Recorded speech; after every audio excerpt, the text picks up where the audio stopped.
Good afternoon, ladies and gentlemen. I do apologize for the brief delay, but we are live and up and running. So thank you all for joining us today.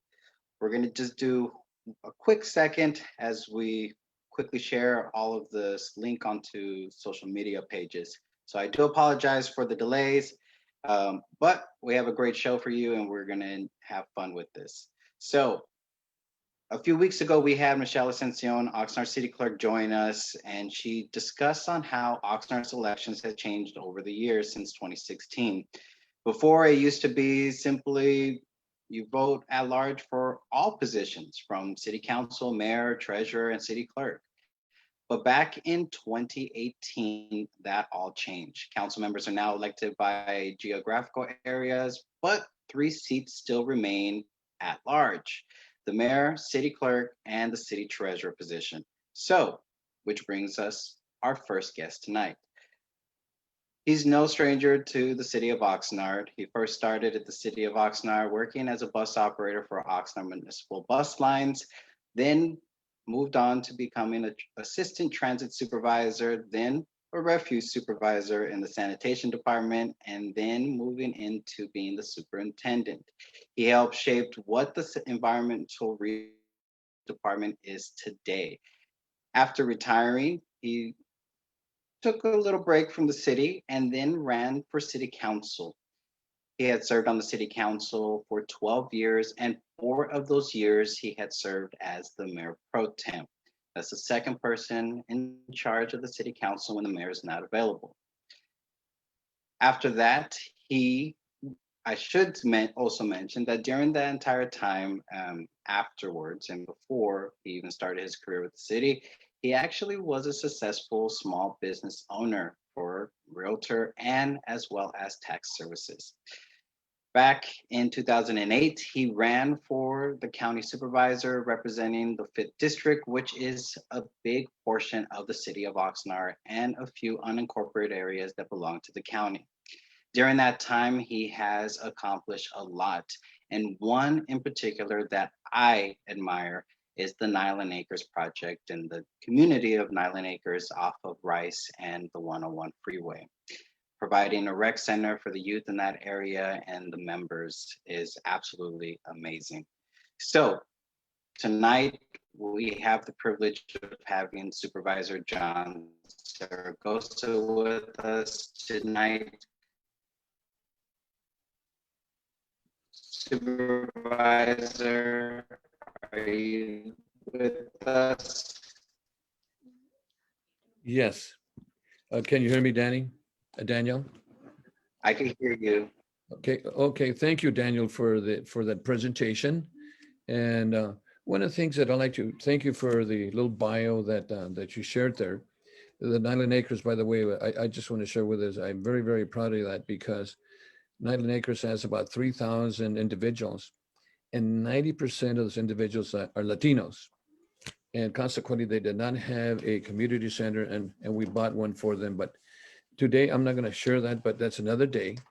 But let me share a little bit, Daniel, about myself, and then we'll go ahead in the question and answer and see what we have to do there. Yes, please go ahead.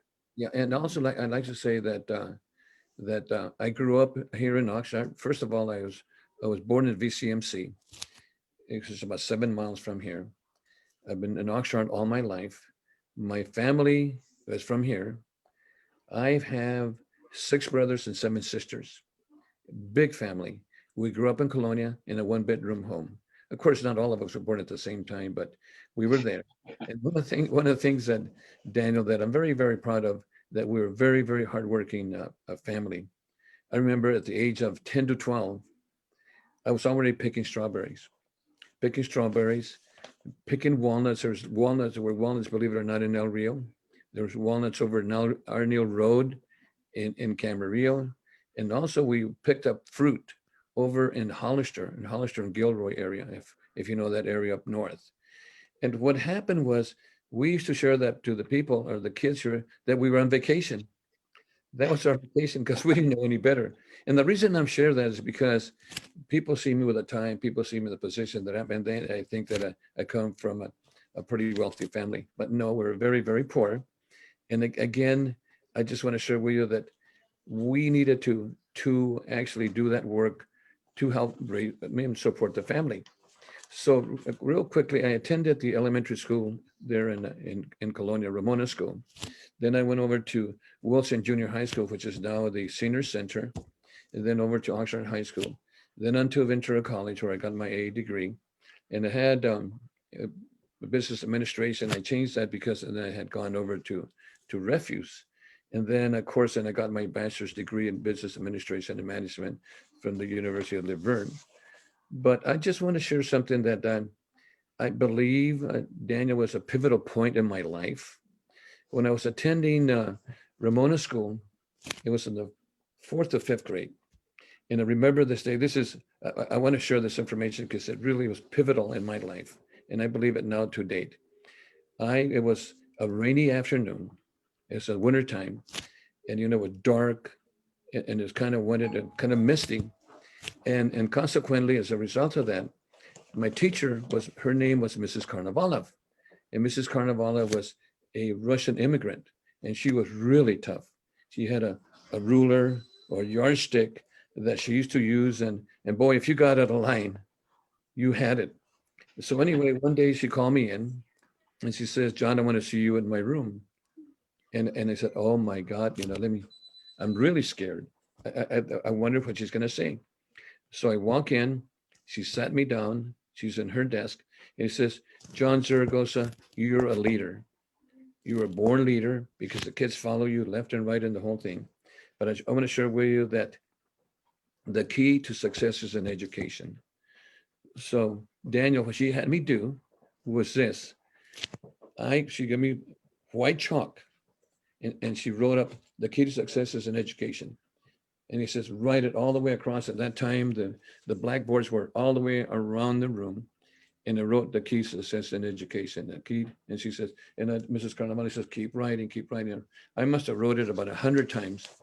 By the time I finished, I had chalk all over my face and on my chest.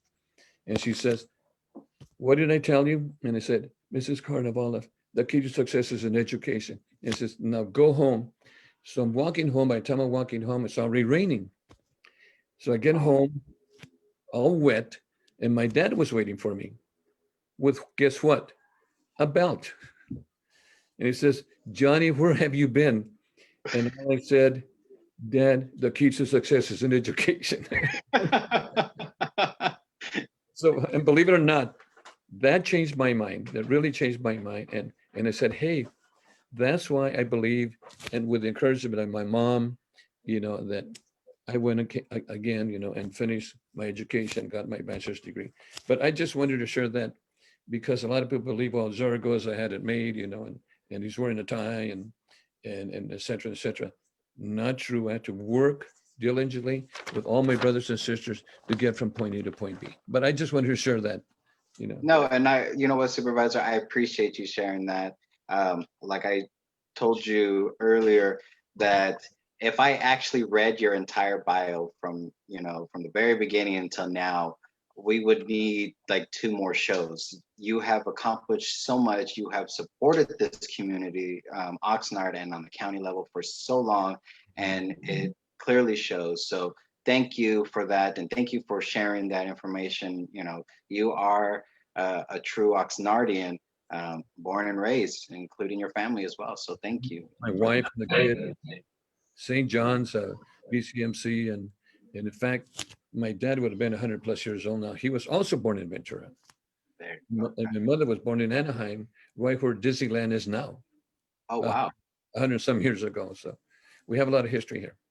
Yeah, and you know what? I can honestly say that I was born at the old St. John's. Everybody, when I tell people I was born at St. John's, they think the new one, and I go, no, no, no. I'm old enough to have been born at the old one. My son Johnny was born in the old St. John's too.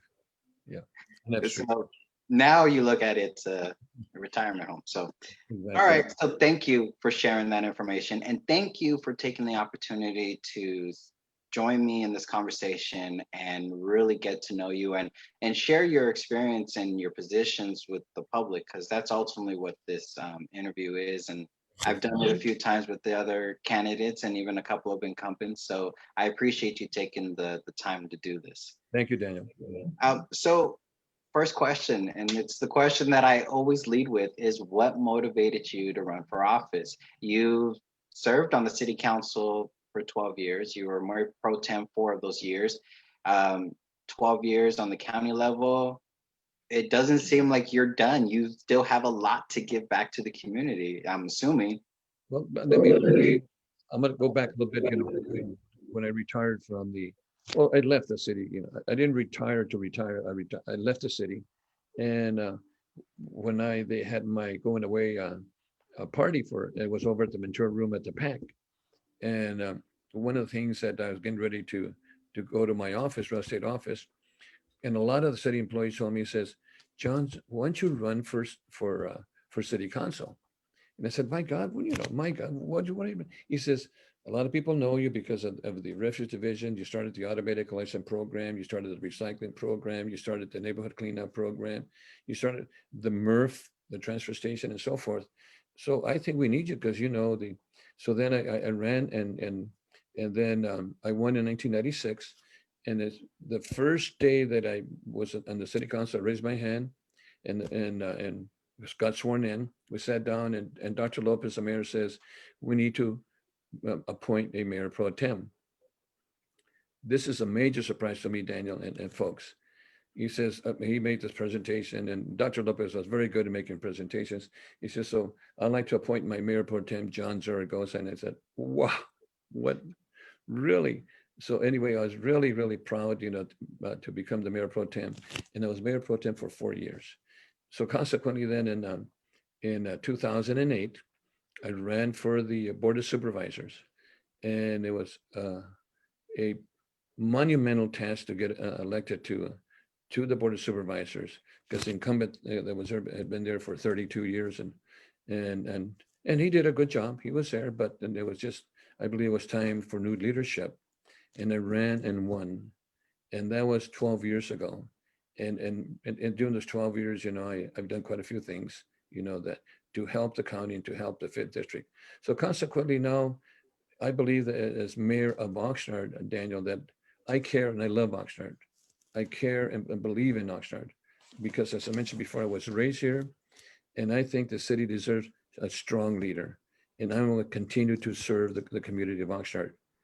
I'm not done. People say, hey, when are you going to retire? He says, I'm already retired. I just love what I do. There you go. So then as a leader, I'm going to bring more business to Oxnard, improve the lifestyle of Oxnard, youth recreation jobs, senior programs, reduce crime rates, work with Whitney on that, and increase the budget reserves, which I think is extremely important. And then continue to work and set up storefronts. We used to have storefronts in Oxnard that would really, where the police officers really got out of their cars, work with the kids. I remember going over to Colonia to La Paloma, right there on Cooper and Grant. And I remember with the police officers with Salinas and Cromback and MacArthur officers. And we actually bought tamales and give Christmas gifts and so forth. And they just loved it. And the kids got to know the police officers. So I would like to continue that. And environmental programs, health and well-being for the community, I think is extremely important. So like I said, although I'm terming out, I still got a lot of vigor to go. I've been in good health. And I kind of attribute that to my mother because my mother lived to be almost 97 years old. Wow. So that's why I plan to do, in the city of Oxnard. That's a lot of work ahead of us, Daniel. But I want to form a partnership with the community again and with the city council members. That's absolutely amazing, which leads me into two questions. So because you've been part of the city, not only as an elected official, but as an employee for a number of years, Yeah. you grew up in this community, you had your business in this community. What do you see is Oxnard's biggest challenge? And of course, we can pull out 100 different items and say that's the biggest issue. But what do you believe is like the ultimate number one issue that Oxnard faces as a huge challenge? Right now, I believe it's the budget because, as you know, There were some concerns initially when we had the city manager and Alex took over. And Alex had to the point that I think before COVID happened, or before, back up a little bit, we had the recession in 2008 and 8. That really hurt us. We were maybe going to be short $1 million, but when the recession in 2008 came in, we lost a tremendous amount of dollars, some $8 or $9 million is what we lost. Then once we're getting in our feet again, then we have COVID-19, the great pandemic that we're experiencing now. Now potentially we're going to lose another 9 million.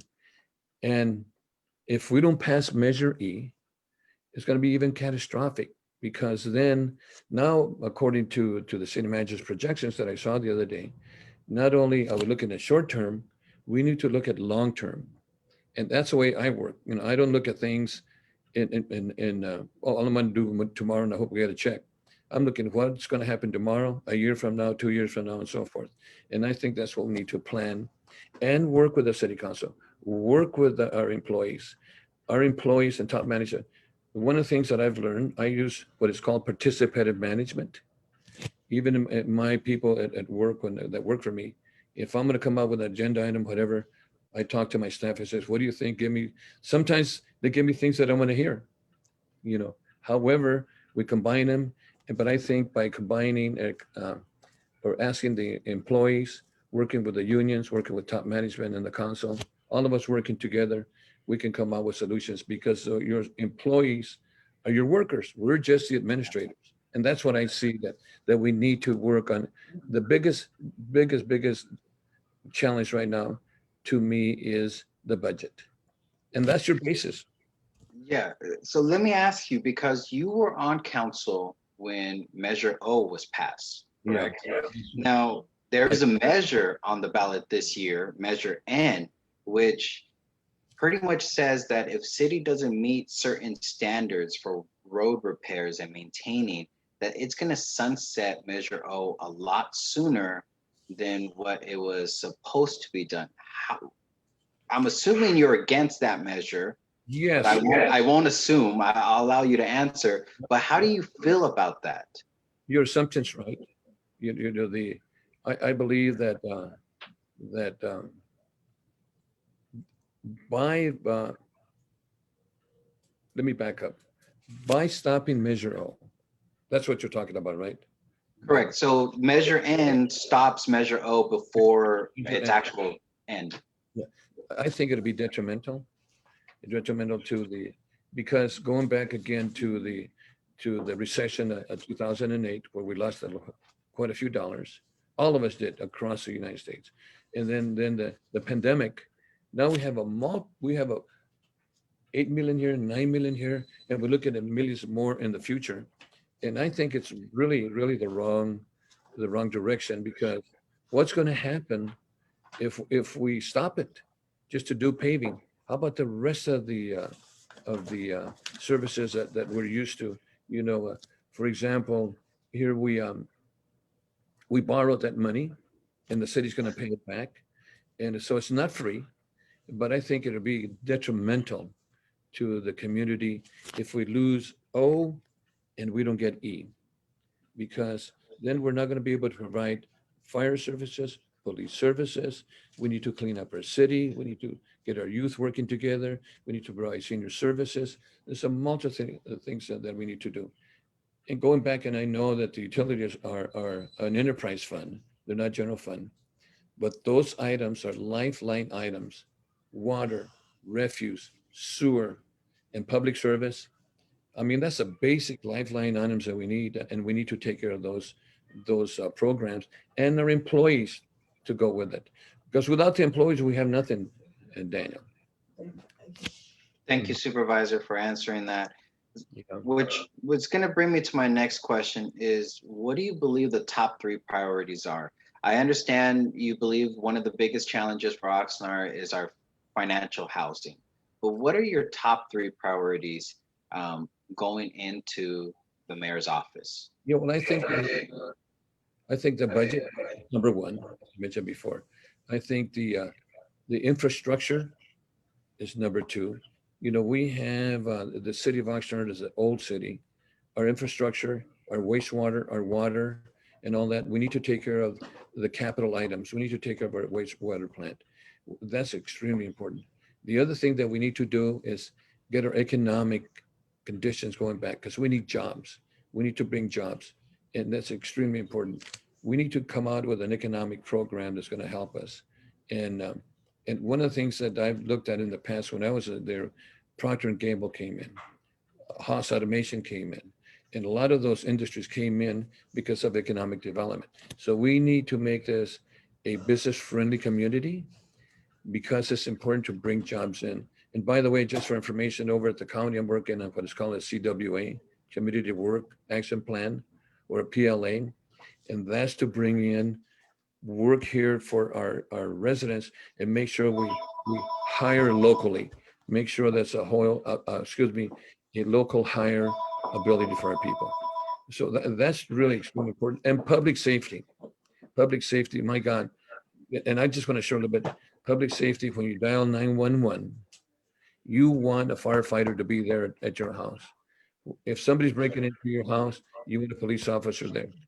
And I'm sorry, I'm going beyond my what the question is, but I've had the firefighter save my dad when he was very ill and he's passed already, and also my son Johnny, and also my wife. And if they were not there, I would have lost them, Danny. No, and you know, that's perfectly fine. And I agree with you of how important everyone, there's not a me mentality. It takes a group effort to keep the city going. But I want to touch on one of your priorities, and you talked about economics. And I appreciate your work that you're doing right now to have local jobs, hire local, because that's kind of been one of my biggest things of trying to get more local jobs for our residents. But with economics, how do a few years ago, the city of Oxnard and local groups and individuals held a charrette for the downtown revitalization. What role or effort would you continue to try to push that vision forward and keep it true to what the charrette produced? Well, I was not involved in the shred, but let me share when we, when I was in the city council, we brought the collections in. And I was a member, I was the chair of LAFCO, the Land Age Information Commission for the County of Ventura. At that time, we needed to annex that area into the city. And I was the chair of the board at the time. And we were having the mall wars with Ventura. And consequently, we basically got the collections by one vote. It was 4-3 because the people of Ventura didn't want it. That created a tremendous amount of jobs there in the collections. So the next question is, how are we going to take care of downtown? The downtown, we brought the theater, and during that time when I was in city council, we're looking at mixed use around Plaza Park. At the time, they were talking about a mercado, for to come out something like Olvera Street that would bring up the downtown and make it more viable. And in fact, we were talking about having a trolley go from the collections to downtown to the harbor and back and forth to kind of help out. What I want to do with the downtowners is work with the downtowners, work with Magana, work with Garcia, work with quite a few of those individuals, and help them as much as we can. If whatever events they have, I will be there to help them. One of the things that Manuel Herrera brought up was, what if we had tables out on the sidewalks where people could eat? Because we have such beautiful weather here in Ventura County and Oxnard. That's another opportunity. But I think as city council members, we need to work with downtown to help them to make, they're there to make profit. They're there and also to make downtown more viable. But I believe that I will help as much as I can. I'm just going to be one council member, but I want to get the whole council to be one team to help out. Now, because from the last time that you ran and actually sat on the council, it was only a 5-member body. Now you'll ultimately be stepping into a larger council. How do you plan on keeping a very cohesive team of members? Because now you need more votes to actually push an item through than what it was before. One of the things that when I became a supervisor, one of the things that when I sat down and made my initial presentation, I told the board of supervisors, let's agree to disagree. However, we have to work together. I'm the fifth district. We've got 5 districts. If I help you, you can help me out and so forth. There's things that you're going to want and I can help and vice versa. We're not violating the Brown Act. We were not doing that, but it's going to be many times when we have to vote for a particular item or business or whatever you want in your district and so forth. So we set up an excellent relationship. And one of the things that we did when I mentioned that, because I was chair of the board for a couple of times, is that follow protocol. Make sure if somebody votes against somebody, don't chastise the person. Don't go and say, hey, Daniel, how come you voted for X and how come you voted for Y? We did it, it was done, and we move on. We move forward. We don't go back and say, why don't you do X, Y, and Z? And to me, bringing the whole city council together, because there's 7 of us. Well, I'm saying that I'm going to be there now. There'll be 7 of us potentially if I get elected. And I would like to set up a team effort to make sure that we understand that different districts are going to need different opportunities. For example, South Oxnard. South Oxnard needs a lot of help. And like all the Kelowna needs a lot of help. West Oxnard needs a lot of help. And North Oxnard needs help. So I hopefully will bring the team together and work together and not chastise anybody to vote because they voted their conscience. Because they need to take care of the constituency like all of us do. Of course. Now, you talked a little bit right now about the county supervisors and that everyone has a role and that needs to work together and you guys help each other. I want to ask about Fisherman's Wharf because that's kind of been a hot topic for a number of years now. Under Mayor Flynn, the Harbor Task Force was created because of out of concerns of a few Oxnard residents as well as some Silver Strand residents, which are county side. And most recently, an amendment to the LCP, which is the local coastal plan, went before the Planning Commission. It was voted down. It went to the city council. It was reaffirmed to be voted down, and then it went to the coastal commission to ultimately, lack of a better word, say, you guys need to work together to try to figure out a solution. If you're elected as mayor, what steps would you take to try to revitalize Fisherman's Wharf and work with the county so that Oxnard doesn't lose too much control or a say, but the county gets to do what they need to do to be beneficial? That's a good question. And let me back up a little bit. When I got elected in 2008, Daniel, of course, I got sworn in 2009, because the election was in November. And the first meeting you have in the next year, you get sworn in. When I was there were already 800 apartments that were approved before I got there. And then the 2008, the recession came in, and the developer lost the plan. Then another 600 apartments were approved, and that person fell because of the recession. So consequently, then the current LSLP, the Tolleson project came in, and he wanted 600 apartments because I was the last apartment. And I said, no. So I had the stakeholders from the community. We had a meeting, we had several meetings in my office, and I said, look, what do you guys want there?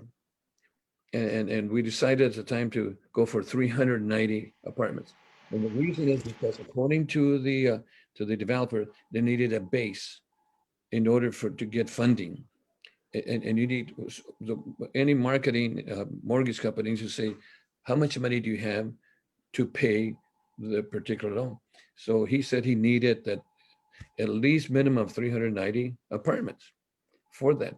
Then the committee met and they said, hey, let's set up a plan. Let's set up what they call a pre-review process, a vision statement. After Fisherman's Wharf gets approved, if it does get approved, then I want to bring to the board a process where you have the right to say, hey, we want this project, we don't want this project, and have the committee to say something on that. However, then the the city then had, a project, they did the general plan, and they come out with a community that they wanted. Then they changed the general plan, they amended the general plan, and they did not approve the LCP with the county of Ventura. The public work, the harbor has what it calls the public works plan, the PW plan, that's sanctioned by the Coastal Commission. So we couldn't agree in the LCP because in order to make those apartments work, the city had to change the local coastal plan. And then the people got involved, and then Mayor Flynn and Perello set up that community, um, what do you call it, town hall meetings and so forth. And then everything got mixed up. The county is not in the development uh, uh, um, mode. That's not our job is to let the city do what they got to do. The problem is that we cannot agree between the LCP and the public works plan. And so therefore, there's misunderstandings. And then we went to the Coastal Commission. The Coastal Commission says, look, go ahead and do what you have to do, Oxnard and the county. But I want to share with you that after a lot of those meetings, I, at that time, did not support the plan anymore because I know it wasn't going to work because we needed the city of Oxnard to work with us. And then we had the ERN, which is an inclusive right to negotiate. They wanted additional, and I voted against it because at the time, I told the Board of Supervisors, I don't believe it's going to work because we need the city of Oxnard. The question you asked me is, what do we need to do to get from point A to point B? I believe that we need to set up, this is by a committee, like two members from the city of Oxnard, two supervisors, the stakeholders, a person from the Coastal Commission, and the developer, and also labor. Get together and say, what do we want to build there? How can it be financially feasible for any developer to come in and develop that plan? My understanding that right now there's a plan from a German company that wants to come in and build and so forth. But I think we need to get together in this committee with the Coastal Commission, with the city, with the county, the stakeholders, and also the the laborers, because we need work for them too, to come out with a plan that's going to work for all of us. Because I believe right now, Daniel, the city's losing a lot of tax money there, that potentially they could use. And we're talking thousands and thousands of dollars. I've heard that people have said, well, the county, all they want to do is make more profit. We're not there to make profit. The city's not to make profit. We're here to provide a service and a project that all of us can agree on.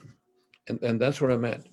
And hopefully, if I'm mayor, I want to be part of that negotiation process. I understand more or less where we came from, but I just want to share with you that I picked up the Fisherman's Wharf at the end. And yes, and like anything else, any commercial, being a real estate broker, any commercial or residential has a life. And the life of Fisherman's Wharf had passed. And unfortunately, we could not get our ducks together to redevelop it. So, but yes, I hope to maybe work with that. I just want to share that. That's important for the public to understand. Thank you, Supervisor, for that background information about that and the steps that you would take to really bring the county and the community and the city together. But sticking on economics, there's also another measure on the ballot this year, Measure F, which is supposed to expedite permitting for businesses. Um, this is more of a self-certifying permitting system. Now, there are two sides to it. There are the side that believes that there's not going to be any check or balances and that it's too reckless. The other side says that it'll push plans faster.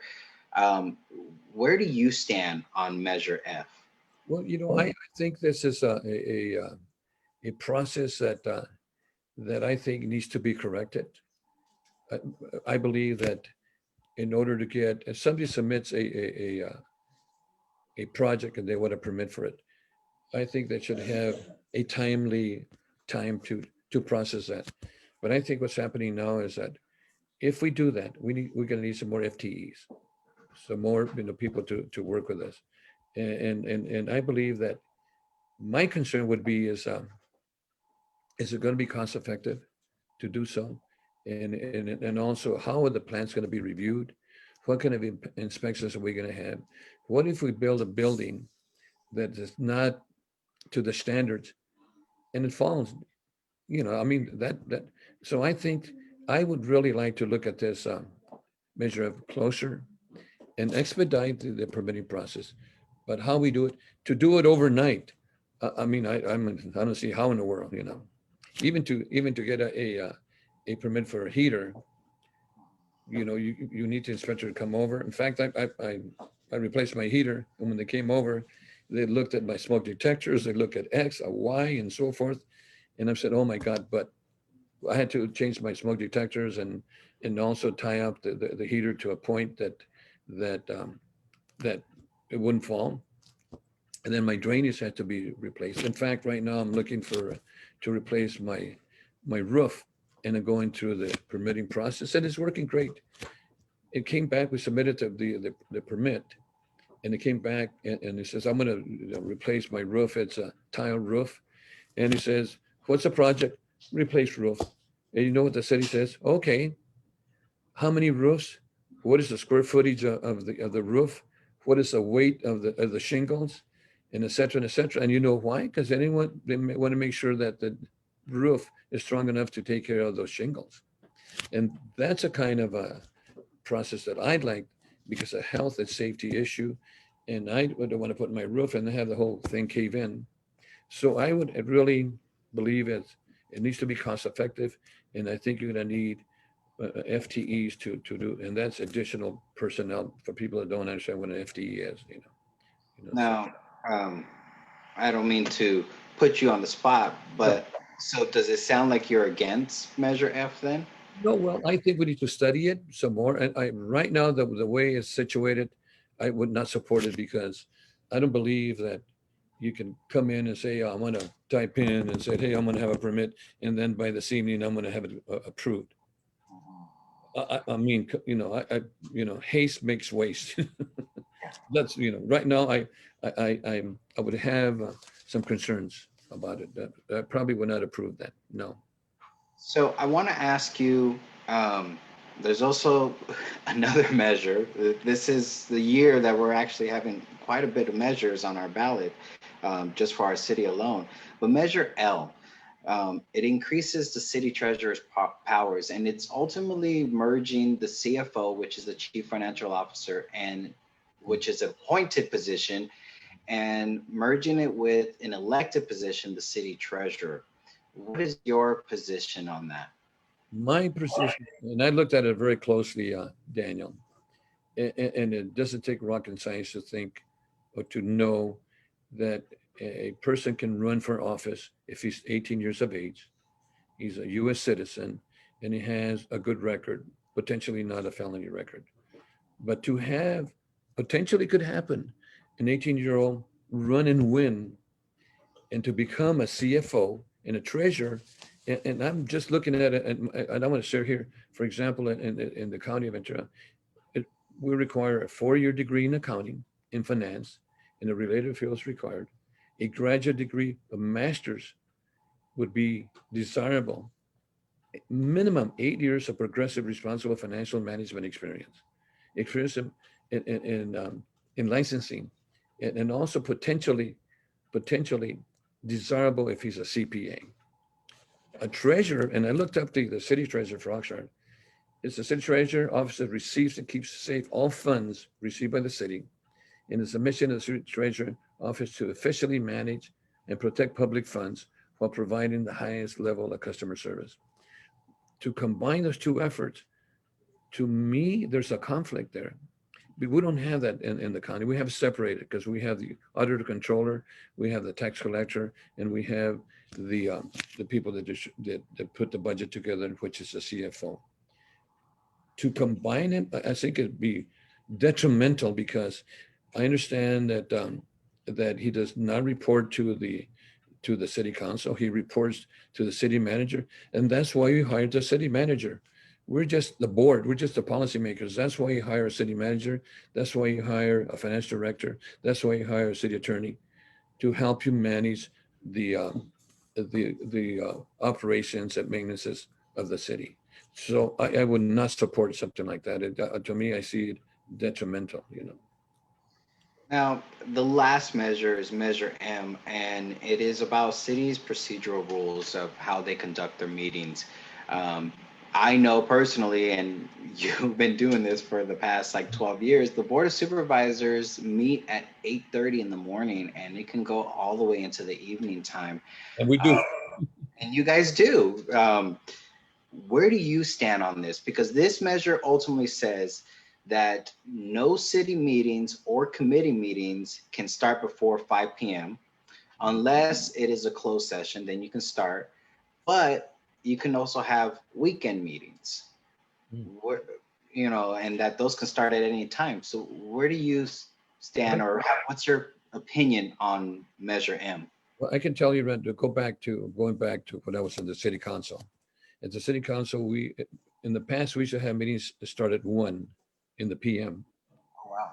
And then we went from 1 o'clock, we went to 5 o'clock to close session. And then we come back at 7, for the regular meetings. And we would work, throughout the evening. And it was tough, but we had the opportunity for people to come in the daytime that worked in the evenings. And we had the evening meetings for the people that worked late during the day. And so now when I went to the Board of Supervisors, we started at 8:30 in the morning.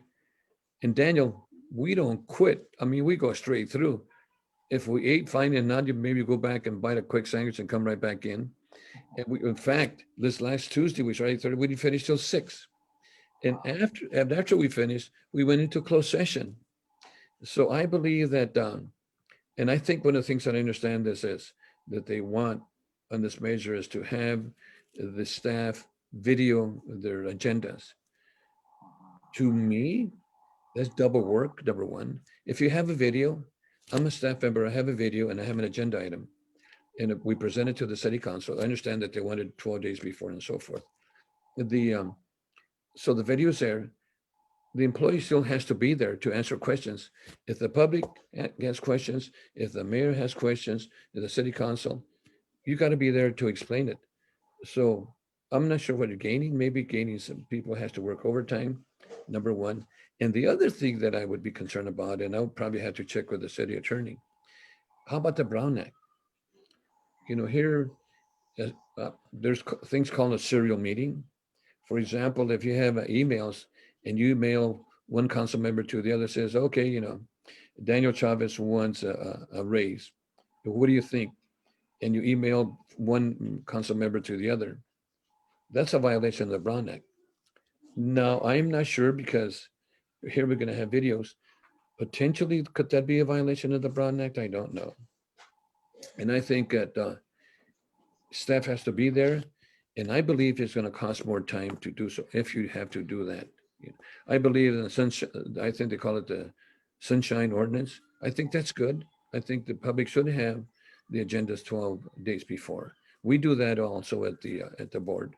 And that way they can set up and get ready to ask questions, which this is rightly so, the constituency needs that. But I think that we really need to think about this. I don't support it the way it is. I do not. So we're running short on time, so I want to ask you this last question, and then I'll allow you to ultimately do your closing statement to the public. But one of the hot topics that have always come up from the public is when the mayor cuts down public comments from 3 minutes, and then they'll cut down to 2 minutes, and then sometimes even 1 minute. Um, and then I apologize for putting you on the spot on this, but as mayor, will you continue that type of practice where ultimately you're kind of silencing the public? Yeah. Let me share something with you. In the Board of Supervisors, we have some real hot topics. For example, when we had the general plan, we had 100 speakers. So Daniel, if you have 100 speakers at 3 minutes, times, that's you're talking hours after hours just in in public comments. So sometimes you have to share, look, one of the things that we could potentially do is that, look, if you have three people that are going to share the same people, the same comments, combine those comments. That's permissible. We'll give you 3 minutes, 4 minutes, combined comments, and that way people get to share their comments. However, if it's a regular agenda item, 3 minutes, 3 minutes, 3 minutes, I think it's really important. Now, if we have to, I understand that right now the city has a 30-minute time limit. We don't have that at the Board of Supervisors. You know, whatever amount of time it takes, we take it. We have to run. However, sometimes we have what items that are called time certain. Besides the consent items, we have the regular items, and then we have consent. And excuse me, we have consent and then regular items and then time certains. So I think the mayor has to use judgment in that and allow the people to speak. If I become mayor, potentially, I want to give them as many 3 minutes that we can because the public is number one. We're there to serve the public. We're not there to make profit. We're there to provide a service. That's Thank you. something we have to look at. Daniel, thank you so much. So I'll allow you the next couple of minutes to go ahead and address our viewers. I haven't looked to see how many are watching, but this is your opportunity to share any last minute words that you didn't get to share. And go ahead, sir. Well, I just want to share again, that I feel very confident and very competent. I believe I can provide the leadership that the city needs. I have the experience. I have, besides my working as a city employee, besides being a private individual with my own business, is really important. Two different animals. I believe that I can provide the leadership that's going to help the budget, the homelessness, the infrastructure, the helping our youth, helping our seniors. Our seniors need a lot of help, and our youth. I want to put our youth to work. And as I mentioned initially, there's a lot of things that we need to do, and especially right now, Daniel, get our finances straight. And I always go back to my home. If you're making $50,000 a year or $25,000 a year, and you only have $200 in the bank, and something goes wrong, what are you going to do? Where are you going to get that money? This is exactly where Oxnard is. This is why I believe that we need the measure, that measure E to supplement that cost too. Because if we don't raise that penny and what is it, penny and a quarter, you know who's going to raise it for us? You know who's going to take it? The state of California. But this is going to be our monies. It's going to be used for our community, to give you public safety, to give you the recreation, to open our parks. Our parks look horrible. To clean our mediums and so forth. There's a lot of things that potentially that we can do, but it's a team effort, and we need the public to help us. Well, Supervisor, I Vote do. for John Zaragoza. There you go. Thank you, Supervisor Zaragoza, for again taking the opportunity to join me in this conversation, sharing your positions on the challenges of Oxnard and your vision for what you want Oxnard to be. I know you have a Facebook page, so go ahead and give out that name so that people can go visit that page. So it's zaragozaformayor.com. And by the way, there's a multitude of individuals that, all the way from Congress to all the way down to individuals that have endorsed me. And that includes labor, includes policymakers and senators and Congress people and so forth that would like me to be the leader of Oxnard.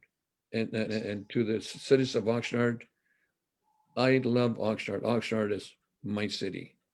Thank you so much for the opportunity to share. Thank you again. Ladies and gentlemen, this is Supervisor John Zaragoza, who is a candidate for Oxnard Mayor. Please visit his website as Zaragoza for Mayor 2020 and learn more about him and his history and his great work that he has done in the community for a number of years. Supervisor, good luck tonight. I know you have the INCO, which is the Inter Neighborhood Council Organization Forum tonight. So good luck with that. Thank you again for taking the opportunity to speak with me, and I wish you the best of luck on the campaign trail. Thank you, Dan. And thank you to Facebook listeners. Thank you so much. All right, ladies and gentlemen, please be sure to stick around because in just 6 minutes, we are going to be having our next candidate for mayor, which is Planning Commission Chair Deidre Frank. That all starts at 5 o'clock. So we'll see you guys real soon.